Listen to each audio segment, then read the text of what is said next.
Okay, good evening, everyone.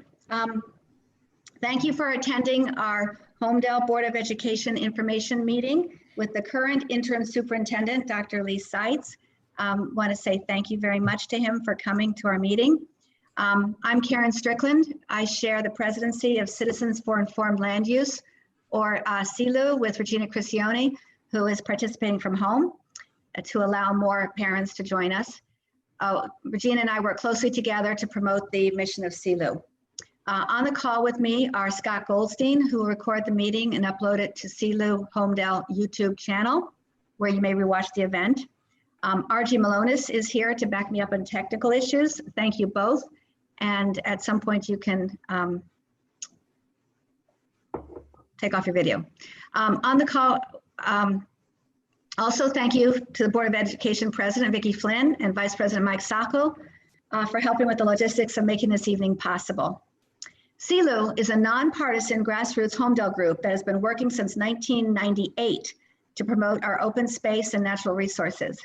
Over our 22 years of existence, we have been successful at advocating for land use issues to protect our parks, nature trails, watershed, and ultimately the quality of life in our community. We also promote an informed citizenry, which requires a transparent government. It is to that end that we are holding this information meeting. Thank you all for joining us for this largest Zoom call I've ever moderated.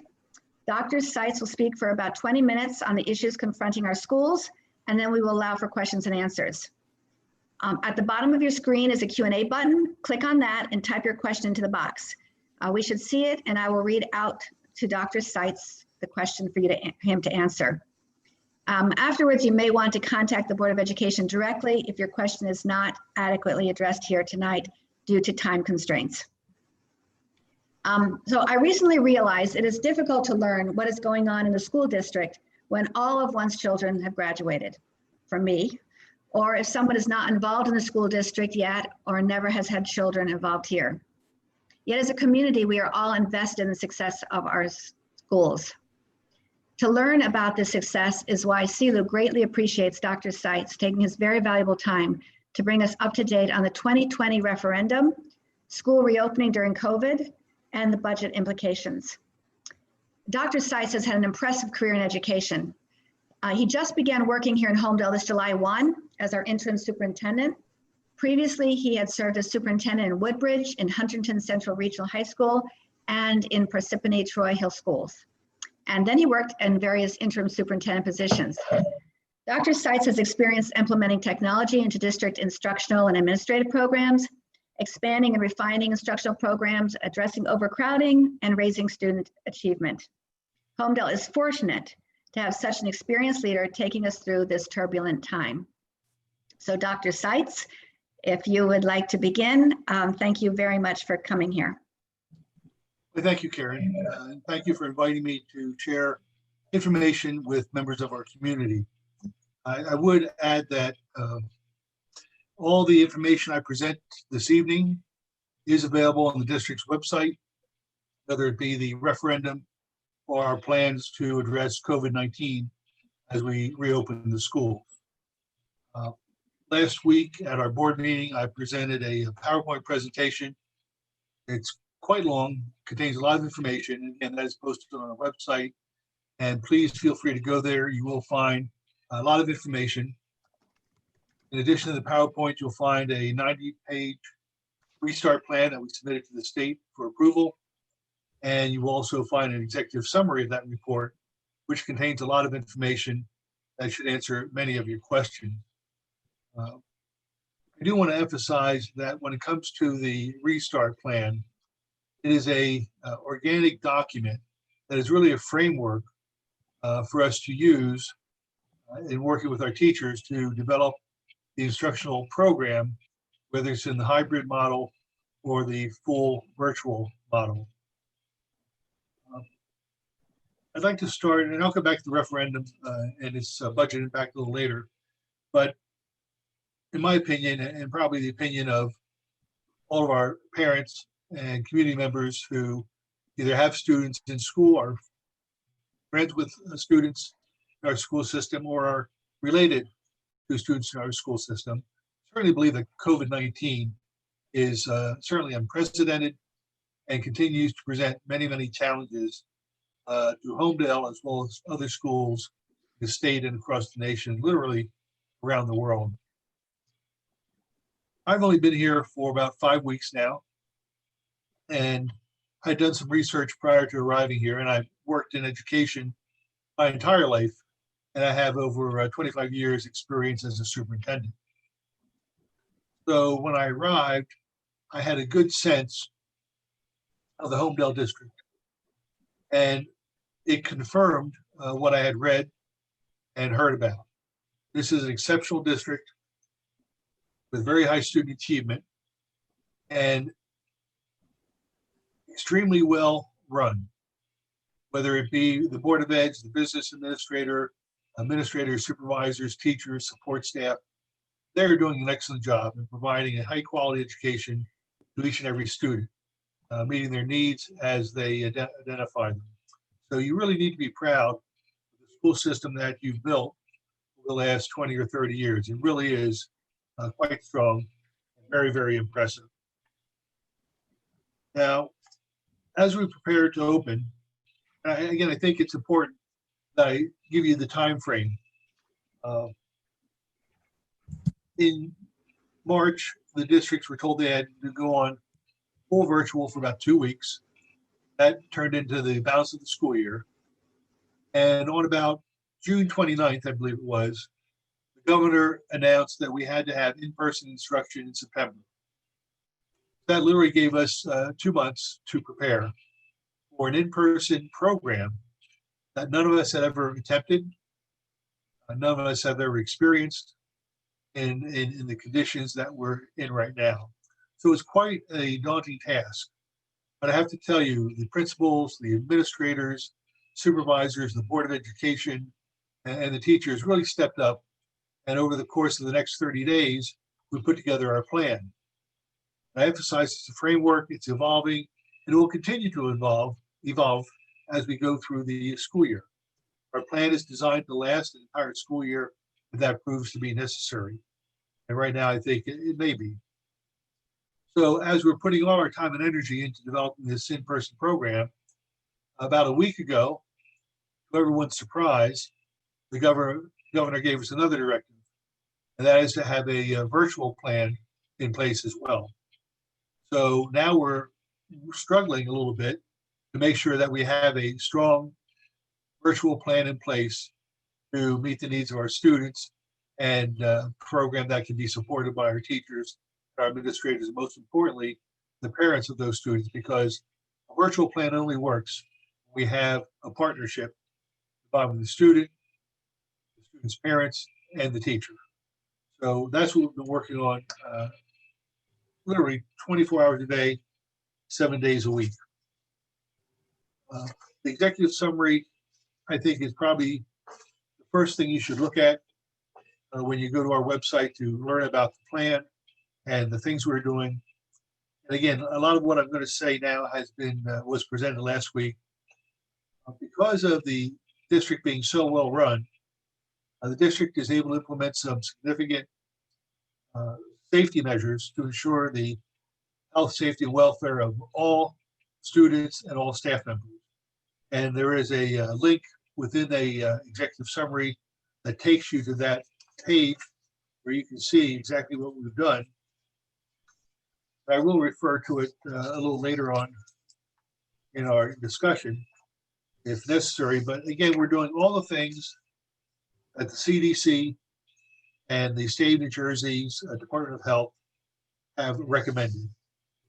But because of the high quality of the district and the fact that it was so well run for so many years, we were able to do a few things that other districts cannot do. Two of the most exciting are the installation of special devices that will sanitize the classrooms either at night when no one is around or during the day, 24/7 when we have our HVAC on. So in regard to our HVAC systems, which are in the large group areas, we have what's called bipolar ionization devices. They've been ordered, they're on site, about half of them have been installed, and we certainly are confident that all of them will be installed by the time we open school. The other thing we're doing, which is unique but being done by other large institutions like the New Jersey Transit Authority, is we're using UVC, ultraviolet lighting. And what we will do is install one or more fixtures in each classroom with a safety device on it. So if it senses movement, it won't go on with the timer. So it'll go on in the middle of the night, we think between the hours of 2 and 4 a.m. And when those lights are on, it will sanitize every surface in the room. Now we are experiencing a little bit of delay in those ultraviolet lights fixtures, and I don't believe they'll be 100% ready by the start of school, but certainly early into the school year, they will be available and they will be on.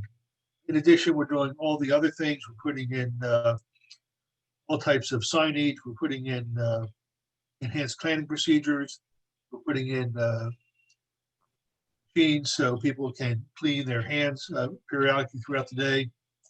And we're installing a antimicrobial film on surfaces that are touched frequently, such as a doorknob, a push bar.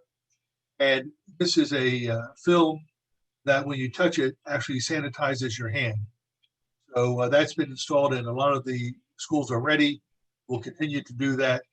We're also looking at another material product that you would actually spray on the surface like you would spray on wax on furniture. If it works as it claims, and we're having an independent laboratory test it for us, but if it works as it's claimed to work, we anticipate that that surface will be sanitized with this substance for up to 90 days. We've also gone over the enhanced cleaning procedures that are necessary, and this is key. We truly believe, without reservation, that we will be able to sanitize our entire school system every night. That is tremendous and speaks to the quality of your staff and the abilities that they bring to the positions. And it also eliminates the need for what is called a virtual Wednesday. When the state started sending out ideas and advice on how to deal with COVID-19, one of their suggestions back in May was have a virtual Wednesday, a day where no one would be in school, everybody would be virtual, and you could spend the day deep cleaning the schools. Well, that was back in May, and since then, with the products we've identified, with the cleaning procedures we've developed, again, we are confident that we can clean the buildings after school every day, and therefore there is no need for a virtual Wednesday. So I can go back to the steps we've taken. I just do want to mention that we are recommissioning our HVAC system. That means that we are having a company come in and essentially balance the system so we get appropriate airflow throughout the school and throughout the classrooms, which I know you may have read is critical to making sure you have a safe environment for your students. So let me get into the instructional program for a little bit. Please let me know if I'm going over my allotted time. The school day. There is no such thing as you going over your allotted time. Everyone is here desperate for all sorts of information. So just stay as long as you like. Okay. One of the key things that our plan to open is a directive from the state of New Jersey to maintain social distancing. I know you've heard about it, you know what it is, but when we do that in a school, it automatically reduces our capacity by about 50%. So we knew immediately in developing this plan that we cannot bring all our students in at the same time. That is why you see in the plan a hybrid model, which is similar to what a lot of districts, well, majority of districts are doing throughout the state of New Jersey.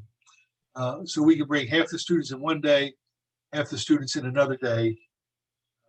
When one group is at home, the other group will be in class, but they will be live streaming the classroom, and the people at home will be receiving the same information, the same lessons as those in the classroom. We do that for the very simple reason that we want to do everything we can to get our curriculums taught through the entire school year.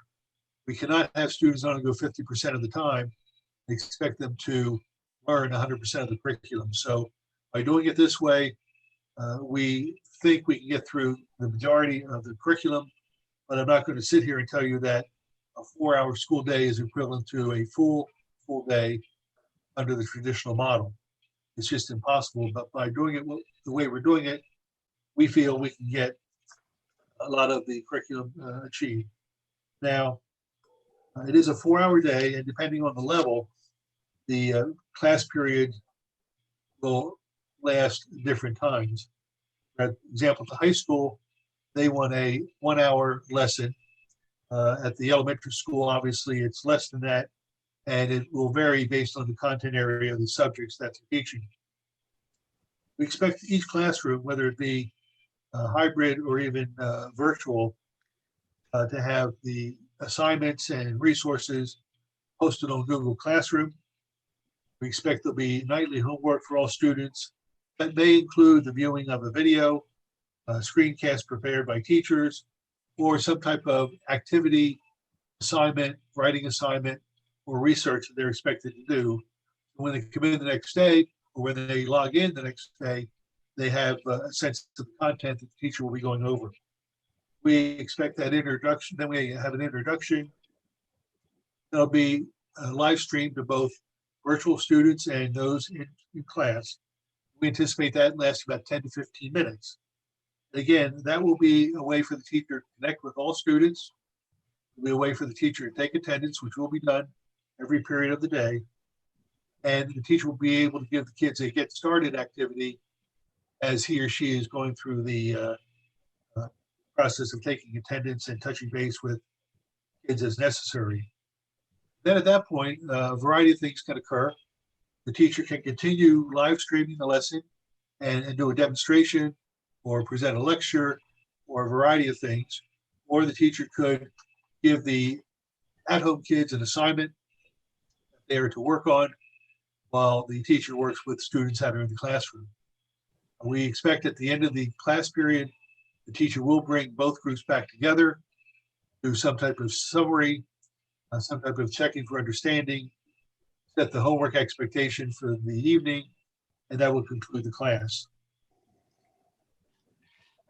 A lot of people ask about safety, and that's certainly understandable. Right now, our plan is to screen every staff member and every student when they enter the school building. We've purchased walkthrough scanners to accomplish that.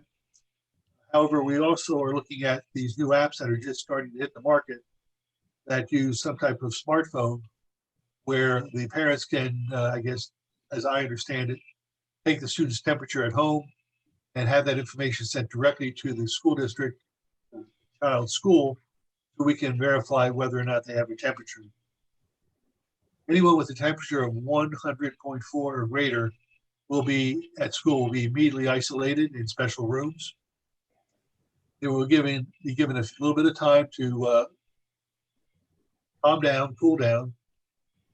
Their temperatures will be taken again, and if we can verify that it's 100.4 degrees or higher, staff member will be sent home, or the parents of the student will be contacted, have someone pick up that student and take them home.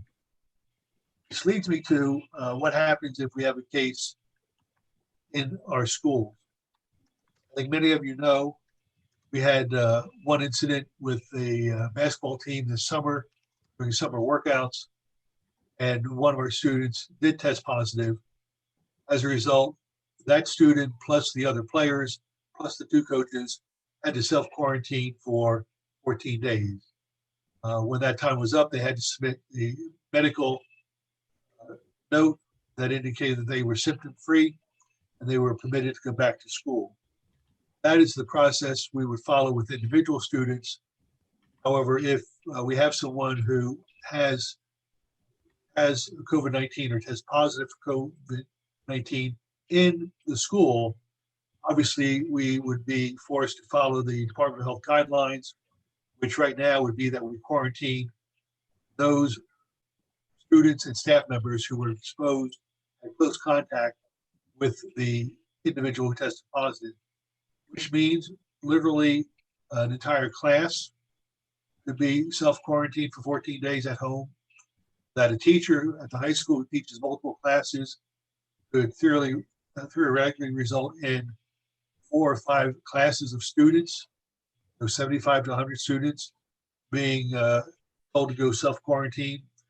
So that's certainly something we're concerned about, something we're working on, and something that we will finalize and get to you as parents as it is finally adopted, or following the latest guidelines from the CDC and the state of New Jersey.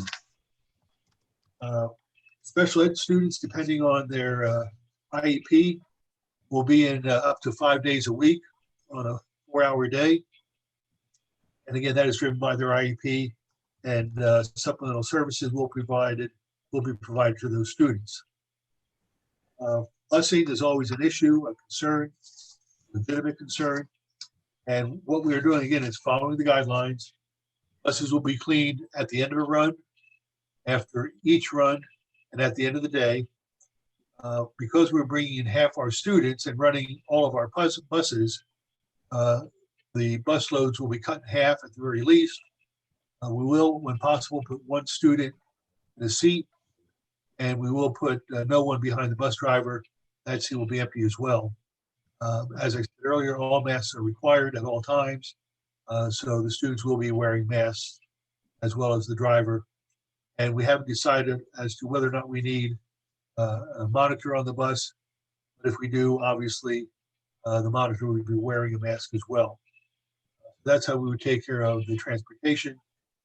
I do want to add that later this week, a survey will be sent to the parents of our students, asking them very specifically if they want to go with the hybrid model or the full virtual program. We have links in that survey so parents can read more about what the virtual plan looks like, what the hybrid looks like, and we will ask them to make a decision and return that to us so that we can begin to prepare for the opening. Now, one unknown at this point is how many parents will select the virtual option. We speculated, and we have no basis for that speculation. I'm not going to get into that. But if, in fact, we have a significant number of parents select the virtual option for their students, especially at the elementary level, then it's likely that we'll have a dedicated teacher for the virtual program, and we'll have the hybrid teacher who teaches the hybrid as well as students at home. So that's out there. We have absolutely no data to make a decision regarding virtual teachers. And we also need to survey our staff later this week to see if they'd be willing to take a virtual assignment. So that is an unknown. It'll be finalized as soon as we can. But again, just throws another unknown into the process we're following. I'm going to stop here for now. I'll come back later, but I do want to address the other items that were mentioned at the introduction. And I'm experiencing a thunderstorm, so if you hear thunder, you know what it is. If I go blank, you'll know that I lost power, as we know is not uncommon right now. So let me talk about the referendum. The one thing that impressed me about Homedale when I went through the schools is that they're extraordinarily well maintained. When they were built, they were done with high quality materials. A lot of your schools have terrazzo floors, which is a concrete product that literally lasts forever. And your district, instead of waxing them, which is not the way to do it, your district literally polishes them with a high-speed polisher. And as a result, they just need to be wet mopped throughout the school year. So you not only have well-constructed schools with high-quality products, but you're maintaining them properly. So your schools are in great shape. We are finishing up a referendum. Primarily affects the complex as it's called here in Homedale. I can tell you that it's on schedule, it's on budget, and all but the media center at the high school will be finished before we open school, which is fantastic. The media center at the high school was not scheduled to be completed until the end of September. So that will certainly meet that deadline, but it's possible that it could be finished a little earlier than that. But for tonight's discussion, we have to stick with the fact that the media center will probably go live on or about October 1st. I know when you do a referendum, there are some unknowns and some calculations that you do regarding the impact to the homeowners, taxpayers of the community. This is an extraordinary time to take out a loan, which is what referendum does, a bond. And because of the interest rates being so low, for the average homeowner in Homedale, the tax impact is $59 per year. So that's pretty good value for the high quality schools and modifications and renovations that you are providing to the students of Homedale. Those of you who either attended the graduation ceremonies, the moving up ceremony for SATs, saw a beautiful facility, and it's going to be used extensively. You've lined that for 4 different sports. What I've found when you switch to an artificial field, it gets used all the time. It's a tremendous benefit to the students, the sports programs, and also the community members. So that takes care of the referendum. I think I've covered a lot with the Restart program. I do want to emphasize that we are here to try and answer questions. Some we can, some we can't. If you have a child in school and you have a question, I would strongly urge you to contact the building principal to have your question answered. Again, the information we have as of today is pretty much posted on the website. So if you go through that information, you will see all the information we have, and that will likely answer your question. If you have a concern or a question, contact your building principal. If it's more of a district concern, feel free to go to our PowerPoint presentation, and you'll see that we created a special email address for this. It's called restart@homedaleschools.org. And I believe that's up and running, that's being monitored, and we are sending those questions to the people who can answer them. I don't know how long I've spoken, but I'll stop now and be free and be happy to answer any questions, listen to comments that you have or suggestions that you have regarding any of these topics. Okay, thank you. Such a difficult task you have, Dr. Seitz. I don't envy you guys at all. So there's one question is Homedale considering other technologies like Padlet, Google Classroom, screen sharing, or even equity straws to inject more remote student voice into a lesson? Yes, we are. And let me just skim through the PowerPoint for a second, because on one of the slides we've listed the software that we purchased since last spring, all designed to improve the quality of the virtual program. I also should add that we are having 2 days of professional development at the beginning of the school year for the sole purpose of helping our teachers do a better job going virtual. Well, get through these a little too fast, I missed it, but go on to the next question, and then I'll answer one about the software. There are a couple about the safety measures. What type of air filtration do the schools have? HEPA filters. Also, will air be pulled from outside to ventilate or recycled? Well, the schools by design have ventilators, so air is pulled from the outside, and that is something that we will continue to do. I mentioned earlier that we are recommissioning the HVAC systems in the schools. That takes a look at every unit to make sure, every ventilator, make sure it's functioning properly, that there's adequate airflow. Off the top of my head, I don't want to say the name of the filters because I don't know the name off the top of my head. I don't want to be inaccurate. But we have engineers and another firm working with us notify everything we need, and I'm sure that the filters will be up to standard, and we will post that answer on our Q&A on our website. I might have said it wrong. It's HEPA filters, right? HEPA? Yes. Okay. Okay.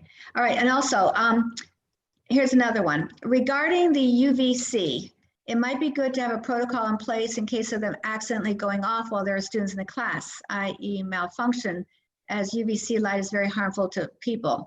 Great that it will have it in place as it's nicely effective, but what about accidental malfunction? Again, we have 3 safeguards. One is a switch, on-off switch in the classroom. So if someone happens to be in there and that were to happen, they can turn it off instantly. Secondly, they have motion detectors. So if someone is moving within the classroom, it won't go on. And the third is that they're on timers and they're designed to go on as I'm approximating between 2 a.m. and 4 a.m. We believe those 3 things will ensure the safety of everyone, students and staff. I could go back to the technology enhancements. Okay. We have a slide.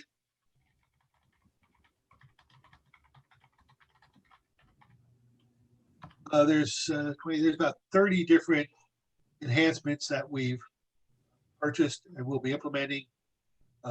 Link It, Edpuzzle, Freckle, Screencastify, Quaver Music, Intro to Pre-Calculus, which is a textbook with a software program tied to it. We bought a lot of cameras. We have We Video, Exploring Learning, Generation Genius, Air Deck, News ELA, Raz Kids, Freckle Benchmark.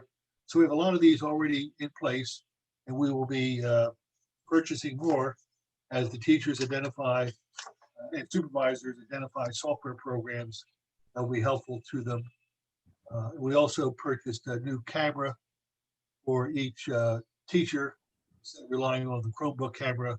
We purchased other cameras that we believe will provide a better quality picture for those in the virtual program. I think, and so those things will allow for the student voice to come into the classroom. I think that's what this question was about. Oh, yes. Well, the primary driver there is Google Classroom.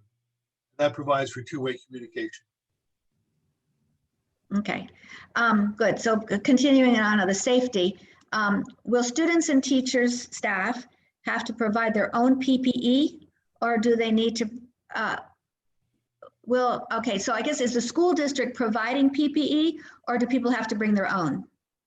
Well, we have been purchasing PPEs for quite a while now, for weeks and weeks. And if a teacher wants us to provide one, we will. If they want to bring their own, that's acceptable. Same with students. We'll provide for students if they need them as well. We also have purchased clear plastic face shields. We had a request from staff members to have those, depending on the type of service being provided, for example, speech therapy. So we purchased some of those. I shared that with the Teacher Association president, and she suggested we get more. So we have purchased more. And as the year progresses, if in fact we need more of anything, we will certainly provide that. Okay, good. Thank you. There are a couple of questions here on the classroom. If enough families choose to be all virtual, would that open up the possibility of kids going in person every day?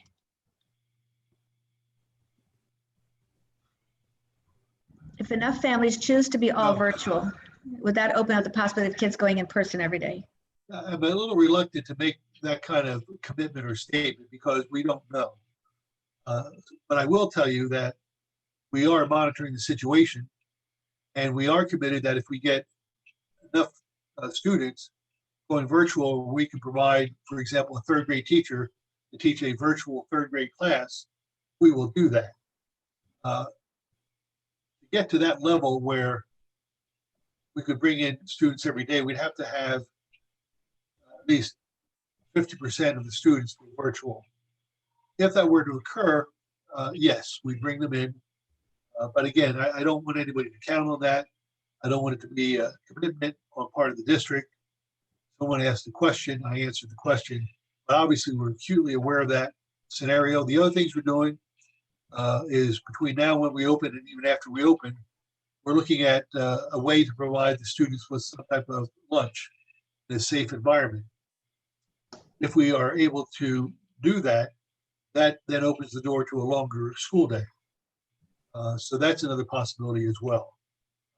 Whether it's we provide the lunch or the students bring their lunch, we are looking at that. We probably would phase that in. I'm not sure whether we start at the complex or elementary schools, but that's something we're looking at as well, so we can extend the school day to a more normal length. Okay, and so continuing on this thread, is it up to individual teachers to determine if they will live stream? Just showing a teacher in a mask teaching through a traditional classroom is a little concerning, and live virtual instruction is different and needs to be treated as such. Can you give a clear understanding of how the live streaming will work? Okay, there were a couple questions there. The first one, we will survey the teachers to see who is interested, willing, or committed to doing a virtual program. In saying that, and that depends on the number of students who elect to go virtual. But in saying that, we also have to understand that every teacher has to be aware of the needs of the virtual learner and provide activities and instruction that addresses the virtual learner. The biggest difference, and I'm not trying to be funny here, but the biggest difference, obviously, in person and virtual is that if you're in the classroom, the teacher can see you clearly, can interact with you, can observe things without even talking to the student, and that presents a whole different dynamic than the student who is at home. I think the key factor for a virtual, full-time virtual student is that the teacher has to find ways to connect with those students. There are certainly activities and demonstrations and assignments and writing assignments that the teacher can do, but I think it would be imperative that when the teacher starts a class and does the check-in, and then throughout the day and throughout the class period, that the teacher find ways to connect with the students to monitor their social and emotional feelings. Okay, so continuing on this thing, just I know that you talked about this, but family lives in a multi-generational home and is very concerned about the elderly people at home, but then the remote learning experience. And will there be teachers who will work specifically with students that cannot go to school in person? And will there be remote learning teachers and hybrid in-person teachers? Again, that's the question we just answered. And the answer is that if we have enough students on virtual, we have enough teachers who volunteer to do a virtual program, we will have it. Okay. And yes, we are concerned about multi-generational homes, and that's certainly a major concern. And I think that's one that parents will take into account when they make the decision as to whether or not to send their children to school. I just want to piggyback on the previous question. I think it's important for people to understand that the virtual program and the hybrid program are being developed by our teachers and our supervisors. Supervisors being specialists in various content areas like English, math, science, and so forth. I don't drive that because I am not a classroom teacher. I haven't been for many, many, many years. And it would just be inappropriate for me to tell our classroom teachers and our supervisors who experienced virtual learning and teaching last spring how to do their job. That will be coming over the next 4 to 5 weeks. And obviously, as we go into the school year, we'll continue to evolve and learn. And our plan is to provide, when the opportunity arises, professional development to our teachers so that the program continually improves. But it really will be a combination of supervisors and teachers and building principals who drive that final model. In the framework, which is what I called it, the plan, the framework contains a framework that the teachers and the supervisors have to fill in. And so if a child starts all virtual, and then in person is a success, can the child join in person at some point? Yes, we right now in our plan, and I don't know if it'll change or not, I don't think so. We're looking to change at the end of a marking period. And we're looking for a period of notice that could be 10 or 20 days. We haven't finalized that yet. But yes, a student will be able to do the hybrid, or the hybrid student will be able to go virtual. But right now, we're thinking it'll be with notice at the end of the marking period. But again, depending on additional discussion, that may change, but I don't think so at this point, but I'm not 100% certain. Okay. Is there a parent portal where parents can see daily assignments instead of logging into Google Classrooms as your child? I don't have the answer to that question, but I would think they'll be posted. And I know they'll be posted on Google Classroom. So I would think that's where the parent would go. A teacher may have their own space and post there, but we're counting heavily on Google Classroom. Okay. So on Wednesday, you said you would be investigating safe options for band and chorus classes. Do you have any more information on that? And a date for when that information might become possible? No, I don't. To be honest with you, today, that was Wednesday. I had a meeting Thursday night, and today's Monday. So you got to give us a little more time to deal with the myriad of things we're working on. But we do have the people responsible for those programs calling Tom's River and other places to see what they're doing, to see what we can do to address those needs in our program. There's a couple of questions about the grouping. How will students be split into groups? Will it be by last name? And when will we know what cohort our child will be in? And when will the schedule be released? Okay.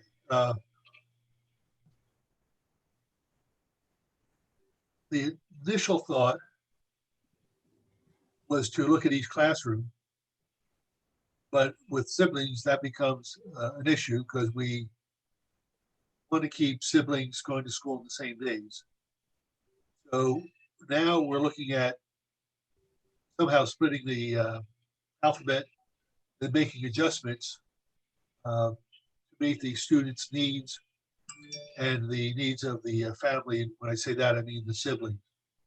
So that's where we are at this point. I am meeting with the principals tomorrow to discuss this specific topic. We do need to firm it up and get it decided. This is another question of the Board of Ed meeting. Have there's been any change in knowing of the consistent week schedule? We follow a Monday, Wednesday, Friday in week 1, and then Tuesday, Thursday the following week. Any more information on that? Has it been finalized? And if so, more consideration for working parents who need a more consistent schedule week after week. Right. What we're looking at is Monday, Tuesday being the same as Thursday, Friday. On the Wednesday, we're looking at bringing in each team, whether it be the blue team or the silver team, an alternating basis. So let's say for first week of school on Wednesday, you'd have the blue team. Second week, you'd have the silver team. Third week, you'd have the blue team. Then the silver team, alternating throughout the school year. That was suggested by a couple of parents to help them with consistency, and I guess in childcare in particular, and work schedules. And we're going to probably finalize that tomorrow. I've heard back from the principals via email, but before we make a final decision, I want to speak to them. If a student prefers an all virtual option, when do parents have to notify the school? By when do they have to notify the school? Again, the survey will come out later this week, and we haven't decided the cutoff date for returning, but it will probably be next Monday or the following Tuesday. Following, so I'm trying to group the questions. What steps are being taken to ensure safety distancing as students move between rooms? Well, first, we're going to try and restrict movement and move the teacher instead of the students. And obviously, the staff, whether it be the teachers, the monitors, or administrators in the building, will, try and guide students to maintain social distancing. Obviously, that's a challenge at any level. If you've ever been in a school, elementary school, on the first day, you see the kindergarten teacher trying to have the students walk in a straight line. It's cute and hilarious, and it makes me smile, but it's like herding cats.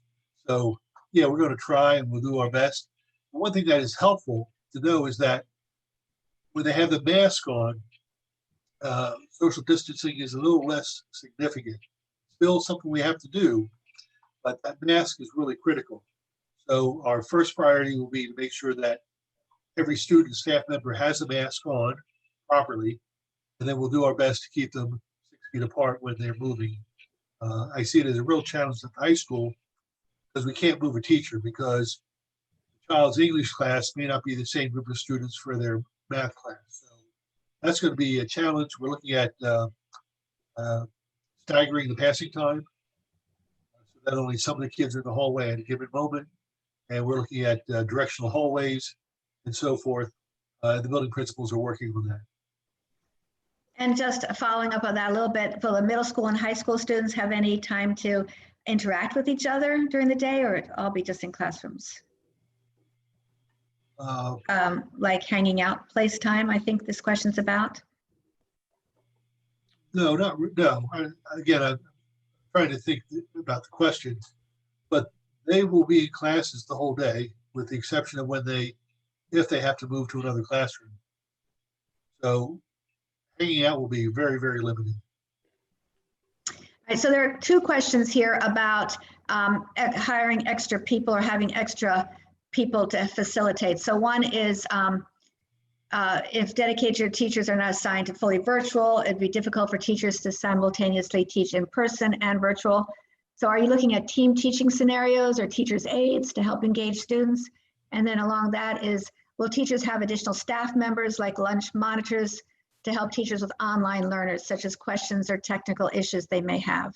And I think there's a piece of helping teachers with technology in that. Well, we do have support staff already in place to help with technology. If the person is asking, we will have an aide or a monitor for every teacher, the answer to that is probably no, we won't. However, there are, and there have been, even in the traditional model, classes where you have more than one teacher or monitor to support the students in that classroom. It happens frequently in special education classrooms. That, of course, will continue. But I don't see us hiring a monitor for every teacher, a general ed teacher.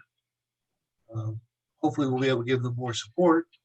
And there may be situations where we do that for something that is a little anomaly, but generally speaking, no. Okay, and continuing, I guess, will students that choose the hybrid model to stay at home and participate virtually, you said that they can come back, but if they choose the virtual and then go hybrid, will they have to change teachers? Can it go both ways? Virtual to hybrid and hybrid to virtual? Well, they will remain in the same class whether they're at home or whether they're in school, whether it's under the hybrid model. So the short answer is they can move back and forth, have the same teacher.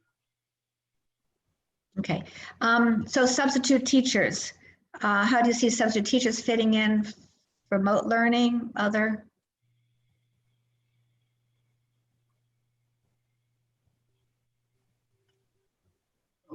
Okay, I didn't know if you were continuing. Yeah, okay, no. Certainly, I think a concern that we have is the rate of absenteeism. We have been increasing the size of our substitute pool.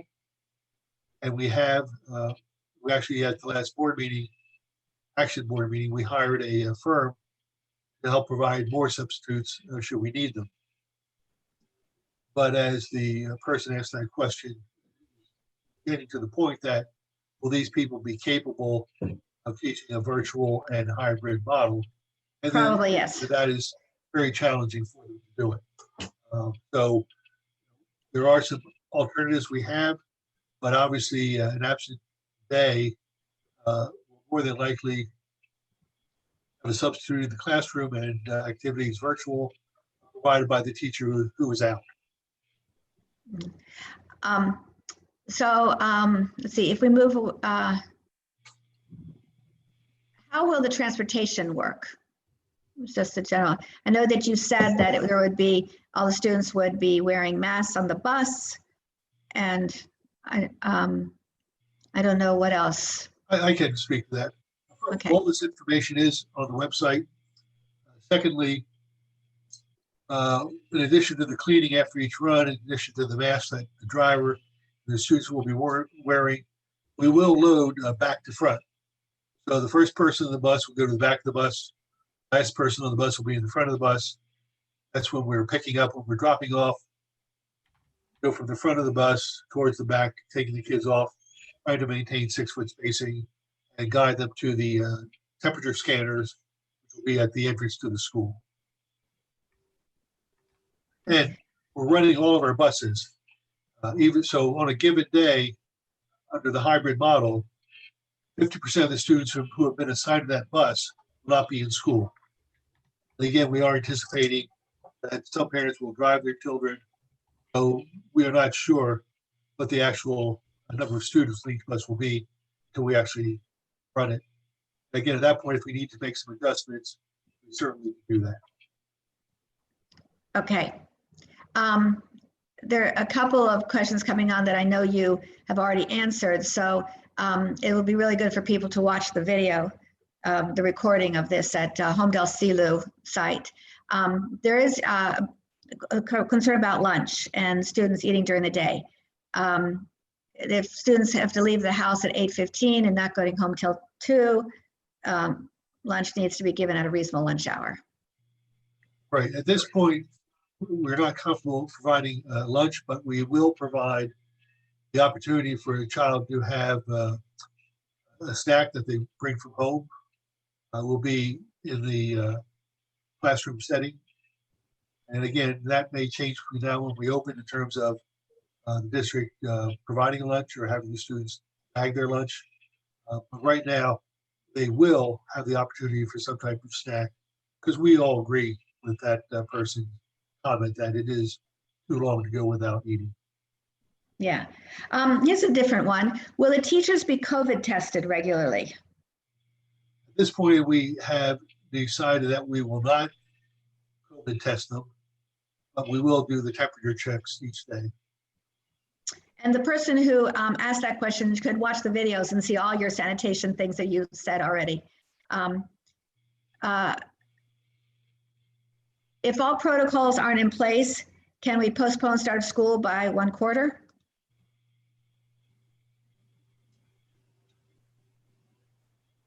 The governor has directed that if you are not going to go in person, you must provide a rationale to the state. They will either accept your rationale or reject it. So that opportunity is out there. I do not see us being able to come up with a rationale that would be accepted by the state of New Jersey, not open. We just can't rationalize that. Remember, the governor's directive was initially to have in-person instruction. So that's what we can do. And again, with the hybrid model, with the safety measures we've taken, with the available resources, I just could not see the DOE, Department of Education, granting us approval to delay even a day, let alone 9 weeks. Okay. Will high school freshmen and other students new to the school have an opportunity to tour the school prior to the year as we have in previous years? I'm discussing that with the principals. Certainly, we're going to do a virtual student orientation, and we're going to do a virtual parent orientation. Whether that includes an actual walkthrough, no, but that is certainly something that we might be able to do for select people at certain times. Actually, schedule where 6 kids come in and go with a guide to walk through the building, but that's being finalized right now. Okay, so also then there's a concern about prime time, and assuming that children will be able to eat lunch in those cases, how are the students going to be grouped, and will they maintain social distancing during this time that is likely to be less structured? Prime time is going to be available on the days the student is in school. Correct. On the days the students in school, prime time will be available. Again, obviously, the nature of the program is less structured. We still look for social distancing. We still will require the mask. And again, whether we provide it or the parent provides it, there will be some need for those children to eat. We understand that. And hydration is going to be another key factor. And how we address that hasn't been finalized yet, but certainly water has to be available to the students. Mm-hmm. So here's a question from my generation. How will the school district be paying for all these modifications? Okay, that's actually covered in the executive summary. And let me just refer to it. As I said, historically, this district has been well supported by its community. And because of the pandemic, there is FEMA money available to us. The CARES Act provided money to us. The district has capital and maintenance reserve accounts and the referendum funds that we are dipping into. And I just want to speak to the referendum funds for a minute, because referendum money can only be used for the stated purpose of the referendum. You can't, for example, if you have money left over, say, well, we haven't thought of this, but we're going to go to another school and do something. You can't do that. But we, with this surface, and we knew what the cost was. Excuse me if I sneeze. Excuse me. Bless you. We did go to our bond council and told them what we wanted to do. And the bond council confirmed that we can use referendum funds for the sections of the building that are contained within the referendum. So, for example, the ultraviolet lighting will, for the referendum affected buildings, rooms, will be through the referendum money. Ah, clever. Well, just let me go back for a second. With the bipolar ionization devices, the ultraviolet lighting, those are permanent improvements. So for many, many years to come, the air quality in the schools will be greatly enhanced. It costs literally nothing to run the ultraviolet lights. And so we anticipate using that whether we have a pandemic or not. It will just help with the flu. It will help with colds. Hope that anything spreads germs. It's done for the pandemic, but it'll be a permanent improvement in the air quality of the school. And that leads to there's two other questions here, is about just students being sick, just not COVID related. So how will students with asthma or chronic cough be treated? Will they be sent to the nurse every time they cough? Can the nurse give asthma treatments? And along those same lines, what's the proposed policy if a child is sick with strep throat, stomach bug? Do they have to stay out for 14 days also? No, they would have to, well, there are multiple questions. I'll take the last one first. Okay. A sick day will just be like a normal sick day. But obviously, the factor will be the temperature. If a student comes to school after being out for a day of illness, he or she will still go through the temperature check. 100.4 or greater, he won't be admitted to the school. And will they have to stay out for 14 days after 101.4? No, not unless they test positive for COVID-19. No, but again, that's certainly something parents have to monitor, and something that we're aware of. Because kids will get sick, they always do. Now, the treatments that you mentioned, we will follow the same protocols we've followed in previous years. So whatever was done in previous years will be done this year. It just may be done with more personal protective equipment. So have discipline models been considered for children who don't distance or properly wear masks on a repeated basis? Certainly. They're not finalized, but certainly there will be disciplinary action. Certainly it will involve us contacting the parent and explaining why the mask is necessary, and hopefully we'll be able to get our students to wear their masks and our staff to wear their masks all the time. But yes, we can't just ignore that mandate from the governor's office to wear a mask at all times. One parent is concerned, will there be a back to school night virtually to meet the teacher? Well, we're going to try and pull that off. We're not quite sure what that looks like. We do want virtual back to school, virtual orientation for students, certainly. Okay, just 3 left. You're doing great. I don't understand this question, but maybe you will. If we move away from the every other day scheduling to alternate Wednesdays, how will holidays be handled? Many public holidays fall on Mondays with alternating days as schedule self-adjusts. At this point, the days that we're off will be days lost. For example, Veterans Day is on a Wednesday. So the students were not in school that day, so that day would be lost. Now, on a day like that, as we build the alternating schedule for Wednesdays, we'll know that and we'll move, if it was originally a blue day, we'll move that to the next day. We will publish that so parents know exactly what team comes in on those Wednesdays. The Monday, Tuesday, Thursday, Friday days will either be gained or lost, depending on how the holiday falls. Okay. So this is just confirm if there's a positive case in which the class needs to quarantine for 14 days, then the plan is for the exposed students to continue learning virtually for those 14 days. That's correct. Okay. Assuming they're able to.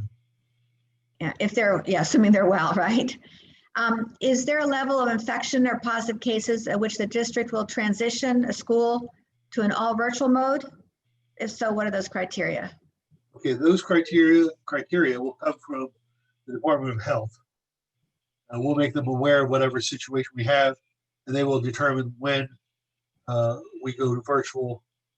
It will not be a local decision. Okay. One parent here is saying that prior to filling out the parent questionnaire, they would just like to know what the cohort schedule will be, AA, BB, or AB. Oh, okay. Again, that'll be announced very shortly. Again, we're finalizing a lot of things on Tuesday and Thursday, but certainly we'll have to include that in the survey if it's not already there. Okay, and all right. And let me just add, it may be different for the complex versus the elementary buildings. But again, that's something we're discussing and trying to bring to closure, but the high school would like a AA, double B. We don't know how that affects the elementary yet, in detail. But again, we'll meet with the principals tomorrow, and hopefully that decision will be forthcoming. But I agree that the parents need to know that, and it will be on the survey before the survey goes out. Oh, okay. Has more consideration been given to allowing students who are fully virtual an opportunity to meet teachers in person at some point?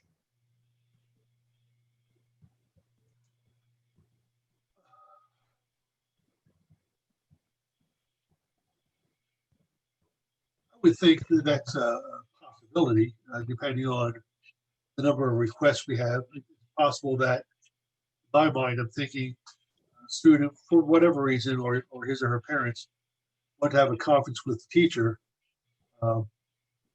It could be done virtual, or it might be able to be done in person. That was just a play on a case-by-case basis. I don't see any mass meetings of that nature occurring right now. How are the honors programs being addressed? Through the standard 4-hour school day. I know it's challenging for the teacher and for the students, but we don't have an option at this point. And if temperature scanning does not weed out asymptomatic people, how do we know teachers and staff are not currently working while being asymptomatic? We don't. And then the final question is on the HVAC, the HEPA filters. Are they the ones required for malls in New York State? Do you know Again, that? I don't know the answer to that question, but we will, as I said earlier, we will put on our Q&A question about the type of filters, and we'll go into very specific what those filters are. And they may vary from building to building, from device to device. So we will look at that. But I want to go back to the asymptomatic folks. Okay. I've been reading up on that, and I need to know, and I need to get a definitive answer from a medical expert for the Department of Health. Asymptomatic people are contagious. In other words, does an asymptomatic person spread COVID-19? Once we get that answer, the experts will be able to make a decision. You just answered 37 questions. That was nothing compared to last Wednesday. I know, I watched you Wednesday. 38. 38? Okay, 38 questions. So thank you very much. Thank you all the audience that came. I think our home Dell is lucky that we have someone who's so patient with us all and answering these questions. And do you have any final words you want to say? I do. To the parents out there, grandparents, and relatives, if you have questions, first of all, check the website. There's a lot of information there. Give us another week and a half to get out more information. And at that point, if you still have questions, you'd be very wise to speak to your child's building principal. If you send me an email about something that's going on in first grade, I have to send that to the principal. It just delays the answer to you. So we have really good principals. We have good supervisors. We have two people who oversee special education. Those are the people who will give you the kind of answers you're looking for. So please contact them. And if all else fails, then just contact my office and we'll either answer the question for you or send it to the person who will answer it. And again, I do want to appreciate my appreciation to the people who asked questions last Wednesday, to the people who are here tonight asking questions and making suggestions, because that will make our plan better and we'll get more information out to the community so they have a better understanding of what we're doing, why we're doing it, and how it will be safe for their children to come to school on September 14th. So thank you. But I want to thank you for joining us and providing the people who dialed in with information and answers to their questions. We got one comment that you did a great job. So you can't see it, but there was that comment. So go ahead, Karen. I'm sure you had closing remarks. My only closing remarks were from my co-president, and she said, make sure that people, if you're interested, joining Citizens for Informed Land Use, we do these kinds of very informative webinars and meetings once a month, and we would love to have people join us.